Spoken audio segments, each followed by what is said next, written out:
And she worked multiple jobs to give me the best of everything, education, anything that she could. And I would carry a deck of cards everywhere that I went. She had given it to me when I was about 5 years old. And for me, this deck of cards, it just felt, it was like it wasn't like a toy. It felt like something incredible, like something that only parents would use or grown-ups. And I would carry it everywhere that I went. And one day, while I was waiting for her to finish work, I was at the New York Public Library. And in the library, this librarian just said, "Oh, we got this little book of self-working card tricks. Do you want to try to learn one?" And I was like, "Yeah." You were how old? I was like 5 or something like that. And so she walked me through this very simple mathematical trick. And when my mother showed up to come get me, I did it to her. And because she's a loving mother, she was like, "Ah!" Like oh, it's amazing. So it was not amazing, but I believed it was amazing. So I wanted to continue to impress her. So I would just try to learn more and more magic. And then I started just, if I would be at her restaurant that she was working at, I would stand up on the chair and I would perform to everybody. So, I just started to get that love and the impulse of just always trying to perform. I didn't realize at the point in time that that's just repetition, which is practice. So it's not that, I'm good at what I do necessarily by default. It's like I've spent a lot of time practicing performing. How much time? Exact. Well, you can assume every day for about, almost 39 years, probably hours a day. The last 20 years, probably most of the time, like 6 hours a day with a deck of cards, or even just thinking. Now, at the same time, I would go to the YMCA, and sometimes I'd wait for her to pick me up there, and I was on the swim team, and I did karate. And on the swim team, because I was born with my feet turned in, I couldn't swim like the other kids. And in Brooklyn, a kid without a dad, it's not good to be the last, you get picked on. So what I started to do is while I was swimming, I realized that if I didn't have to turn my head to breathe, I could actually swim further and faster. So I was able to keep up with the fastest of them. The coach would say, "Stop doing that," but I just didn't listen. I would just keep going and doing laps. And then what started to happen was people were like, "Whoa, he just did 3 laps without breathing." And then what would happen is the older kids would come to watch. And then I would compete against the older kids, not doing laps. I would just go underwater, hold my breath, and they would hold with me, but then they'd go up and down, like 5 times while I held on one breath. I didn't even realize at the time that by staying still and not doing anything, that's way more effective than going up quickly, taking a breath, and coming back down. So that was the beginning of my first experience with what I call endurance, the ability to use your mind to control your body.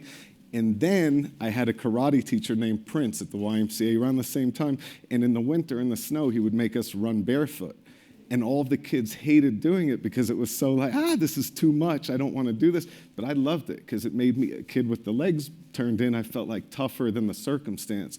So that was the beginning of me loving to do these things where I use my mind to override the body and what it says. And I realized it's pretty effective that way.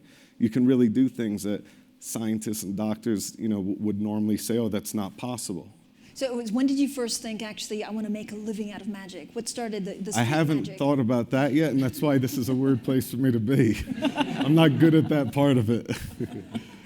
But when do you start, you think, actually, instead of focusing on the magician, I want to do street magic and focus on the reactions of the people? No, that was a constant, because I used to always love doing magic to my mother and her friends.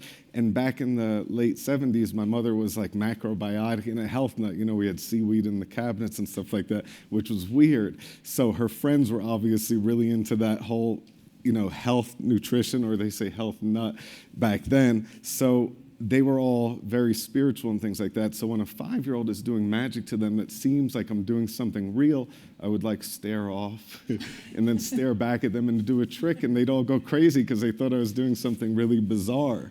But it really was just a card trick. So I realized it was all how you present it. Okay, so remind me or tell me what your first, favorite stint was, your first endurance. Your first or your favorite, actually? Well, I'll tell you what my first one was, my first public one. I had started fasting when I was younger. I read Siddhartha, and he talks about standing, fasting, waiting, and how that's so important to override your body and all that stuff. So, I read that at age 11 or something. So I started to just see how long I could go with just water and things like that. So I was already curious about that.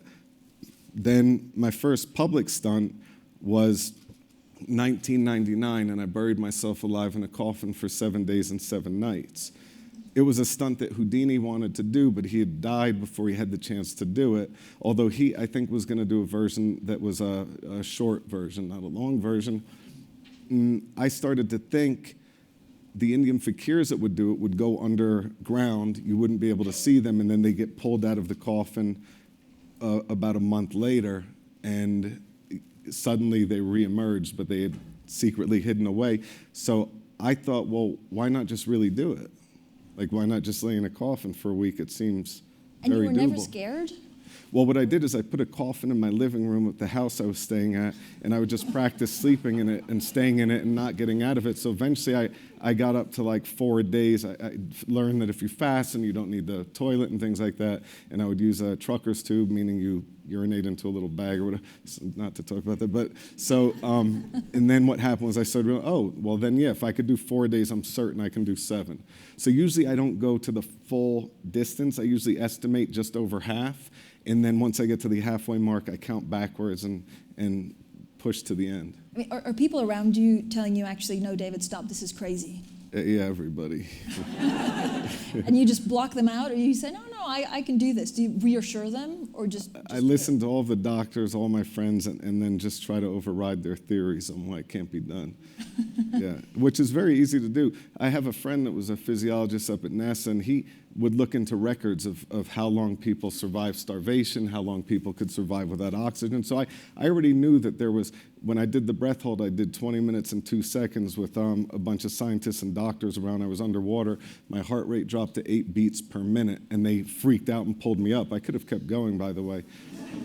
Yeah, but so I look into what has been done, and then I realized, oh, if you breathe pure oxygen first, you flush out the CO2. The reason that we have to breathe is not because of the O2 deprivation, it's because of the CO2 buildup in the bloodstream, which makes the pain arise. So if you can override the pain, then you can actually push yourself and not black out, and that's what I learned to do. But what's the process? So you think you're at dinner, and you think, actually, you know what I really want to do for my next endurance, or what's the process? Well, so the process on that specific one was, I remembered I always loved holding my breath, and I used to win bets when I was like a teenager. I would do like 7 laps in a pool and collect hundreds of dollars and stuff like that. So I was thinking, like, why not do something where I hold my breath? But I didn't understand what it was. So I think I started just fantasizing about the water tank. And I started thinking, well, what if I made a sphere-shaped water tank, like a marble, and then put it in the middle of New York City, like Lincoln Center, which is where we ended up putting it. And then that marble was there, and then I could live there for as long as possible. Then I found out the longest a human was submerged completely underwater was 5 days and 5 nights. So I said, okay, I'm going to go 7 days and 7 nights. And I spoke to him, and he told me all about it and what you have to do, which is just mental preparation.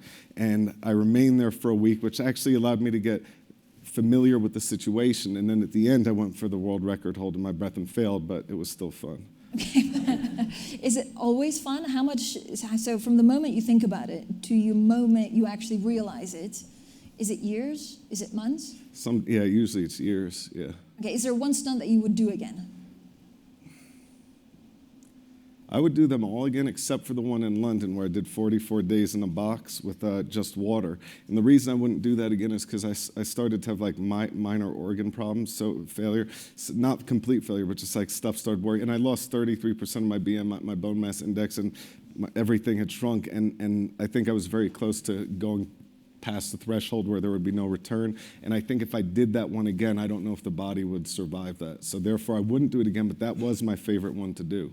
Because you saw the audience?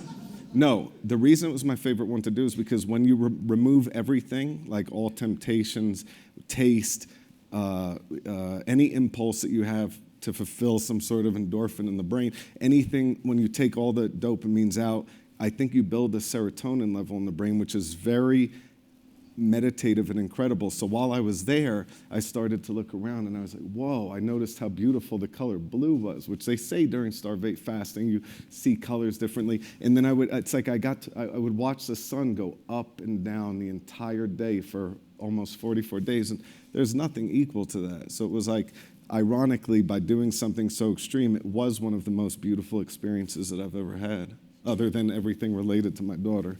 But, yeah. Do people believe you? I mean, do they think it's fake? I think there's a lot of people that think because I'm a magician that there must be a trick to it. And that makes sense, because if I saw a magician do any of these things, I'd be like, okay, like I wouldn't believe any of it. But I think it's actually, ironically, it's actually easier to do it than to fake it. So it's the real version of it is more plausible in most cases. And also, at the end of it, if you fake it, it doesn't feel right. It feels like you pulled an illusion over the audience. So I like to really do things. And then what I do for my own personal, and I don't really put this out there, but we had like an article published in the New England Journal of Medicine where they explain the effects of fasting on prolonged fasting, which is called the refeeding syndrome, which most people, even my doctor, who is a top starvation expert, one of the top guys in the world, Jeremy Peltuck, but he didn't think that I was really doing it until the end. He thought I must have been cheating somehow, but if I was cheating, my body wouldn't have done what it had to do to survive. It would have kept probably burning as opposed to going into starvation mode,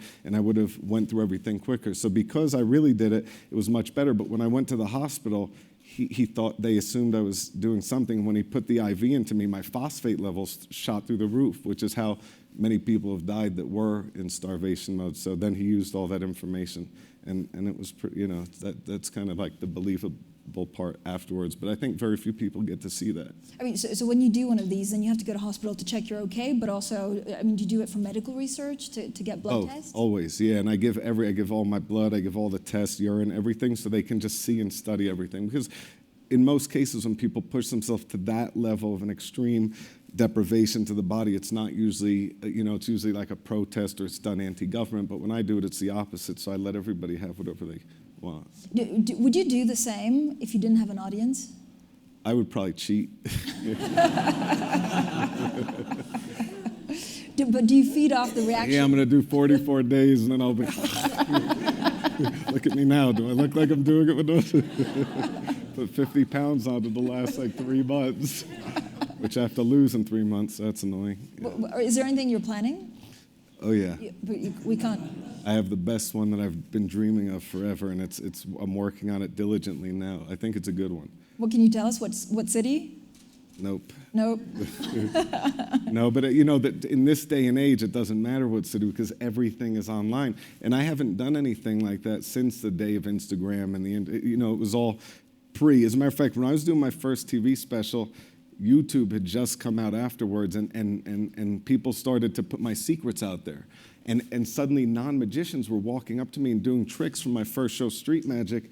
And that's when I started to think maybe I should do things that are real, that are almost impossible, or at least look impossible, and combine that with magic. Because by doing that, if they do research or pass the secrets around and they're right, it's actually more interesting than the trick itself. So I started to reverse engineer after my first TV show, and that is when I buried myself alive, was right after the first show, because I wanted to do things that I thought looked impossible but could actually be done. Is the audience different in London to New York, or does everyone react the same way? I think the audience is the same, but I think the media is very different, which is interesting. So I think in London there's just much more media, so the stories are much faster. But now it's different because with Instagram and everything going viral, it doesn't matter. But yeah, the London media made the stunt, because otherwise it's a guy doing nothing for 44 days. But because they said, oh, he's getting bombed this and that, he's getting eggs, so suddenly people would come to see all this insanity. I mean, it was very rare that it happened, but it made it exciting. Okay. Hypothetically. Talk to us so we talked about your favorite one, the one that you wouldn't do again. Is there one that you would have done different with hindsight? All of them. Yeah, if I could go back and redo all of them, they'd be smaller and more difficult. Why more difficult? Like the box in London would have been much tighter. I don't know, because I think, I could have pushed it that much more. But do you think you'll come back to them? Not the one in London, but the others? Well, the breath hold, I was thinking I could have gone longer and then I would have blacked out and they could have pulled me out. But that's not really good for the audience. What does the audience want? Do you know? Do you ever ask them? No, I don't ask. I usually just think about what I want to do and then try to figure out how to do it. And I think every decision that I make is usually based on just, dreaming, thinking, tweaking, figuring it out. But if you start asking everybody what they want, then you'll never get anywhere. Okay, magic, endurance, what do you prefer? Do you ever combine them? Yeah, I always put the two together, and I think that's kind of, I think what it does is it adds to the trick, because the believability goes up, because they see something that they aren't sure, like, how could this be an illusion? Then when you combine it with something real, I think it becomes really, it becomes something more engaging to the audience. And so when did you start combining them? Do you guys want to see an example of that? Yeah, but the combination. But it's a little graphic. It's like, are you sure? Yeah. Okay. A little bit scared. Maybe, is it possible, can somebody help me that hasn't seen me do anything before? Is there anybody in the room that hasn't seen me do anything? You've not seen anything? Do you want to help as well? And will you help also? Yep. If you could come up on stage. And what's your name? Avantika. Nice to meet you, Avantika. Great. And could I... My notes? No. Could I put this on... Could I use camera mode and put it on video? And actually, I'm going to reverse this so I can see. Oh, great. And if you could hold that about here, that's perfect. So this is the needle and thread trick. Come a little closer. See, here's what happens. I need exactly this much, let's say.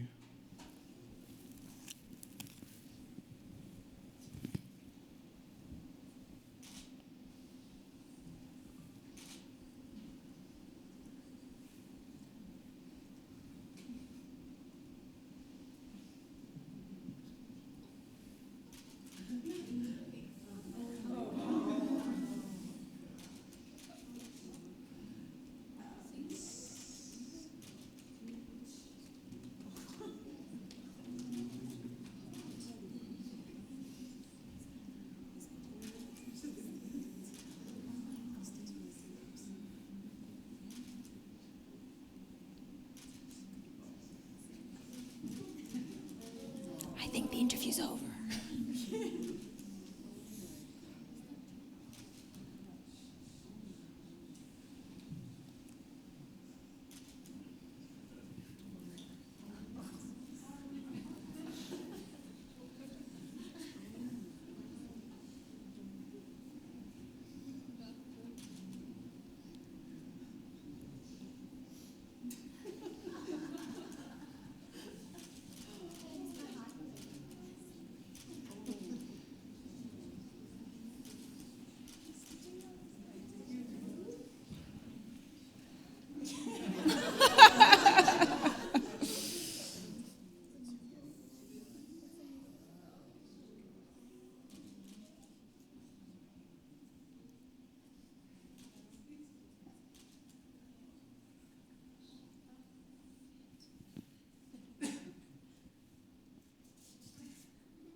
much. Watch your step going back. I just need a second to clean up. Sorry. If this was for TV, this part would be edited out, but But it's live.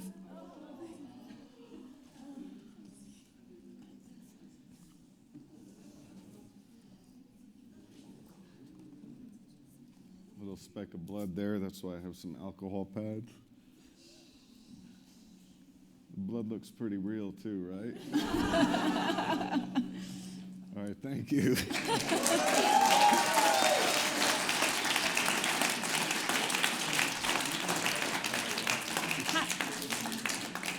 I'm not sure whether we can continue the interview or not. Is it okay? Yeah. Yeah? Sure. Is You're it fine? sedating or it looks A all little right? bit, it's fine. I have more alcohol pads just in case. How many times a week do you do these kind of, how much do you have to practice for something like that? Well, before I flew here, I actually did this illusion where frogs start jumping out of my mouth. So I had all of these frogs with me. I didn't bring them to Zurich. But you practice, I mean, are you obsessed when you think about something new? Is it all you do all day long? Yeah, I think about it all the time. Write, think, play, hang out with magicians. Before I was here, I was with a big group of magicians at a gathering, just watching these incredible geniuses doing these amazing acts. So I study, work with, think, some alone with others, and there's guys out there that are mind-blowing, that are just incredible artists. They're not, you can't really see them anywhere. They're not public, but they're my favorites. And so you kind of, is it like a forum of magicians? How many times a year do you meet up? Do you exchange tricks or Most of my ideas? best friends are magicians, so I spend lots of time with these guys, and that's all we do is brainstorm, think, discuss old ideas, look at new concepts, pamphlets, lithographs from 100, 200 years ago, etc. You don't do this for money, do you? This is like a passion. Well, it is a passion, and what I do to never cloud my decisions is whenever I make a decision, I always try to decide, like, would I do this for $1? So the idea is, like, if I'm offered some gig or something, if the answer is no, then I won't do it for any amount of money. And if the answer is yes, then I'll do it for whatever the deal is. So in order to never be clouded by the wrong decision, I always ask myself, would I do this if it was for $1? So that keeps my head clear. It's not financially rewarding, but it keeps me focused on what I want to achieve and do. Do you do magic for your daughter? She does magic to me all the time, and she's way better than I'll ever be already. And she's turning 8. At cards? Yeah, she's better at everything. Yeah, it's crazy. Are you doing anything? So we can't know what you're doing next. Do you know when? Maybe the alcohol and the blood is all just to make you think it was real. It's all. I think it'll be in 2019 or 2020 or 2021 or somewhere in there. David, how big is your team? Is it my team is small, but they're incredible. Yeah, my team is small, but they're my favorite team that you could ask for. So I'm lucky. How many magic tricks do you do overall? Is there a number? Do you know, like 200? Oh, I think I could go on for days nonstop. Just really? Yeah. Like 500? Way more than that. Yeah. And then always I'm inventing them as I'm doing them quite often. So it's like all day and night I'm jamming. Like on the airplane coming here, I'm doing magic to the people on my right, my left, and you know, the whole crew. And I always do that. And it's fun for me to do it, but it's also practice. Like the more you do it, the more you learn, because you say, oh, what if I do this? What if I do that? So it's nonstop practice is how I look at it. So when people say, oh, you don't have to work, I'm like, no, I'm not working. I'm doing what I love, but I'm practicing continuously. And it helps me become better and better, which is the only thing that matters, is to try to be the best that you can be at what you love doing, I think. Do we need more magic? I mean, the reaction was amazing, actually. Do we need a little bit, is it escapism? Do you think? I think magic is important, not just in this day and age, but always. I think magic helps people think about things that they may think about as impossible, and then suddenly think, well, if this is possible, maybe this is possible. So I think that magicians have been historically important because of that. I know we need to wrap up because we're almost out of time. I could speak to you for another 3 hours, but what is the one thing that you hope to give back? Is it pushing the limits? Is it telling people actually? No, when I was a kid, like I said, I grew up without a dad. So like one of my heroes was Houdini. I'd look at this book of all these incredible images and designs and things that he had done, the artistic interpretation of his ideas that he worked really hard on. And I would dream about, oh, maybe I could like do my own version of that. So ultimately, I just like the idea of like inspiring somebody to think that they can do whatever they want in whatever it is, even if it's weird or outside of the box or whatever. Okay, just a curiosity, how many pack of cards do you own at home at any one time? Warehouse is full. Yeah, because when I was a kid and I had one deck of cards, it was so hard to use, and I kept it over and over all the time for years. I was like, one day I'm going to have as many cards as I need, and yeah, now I have that. Not much else, but that I have. David Blaine, thank you so much, and thank you so much for showing us your magic.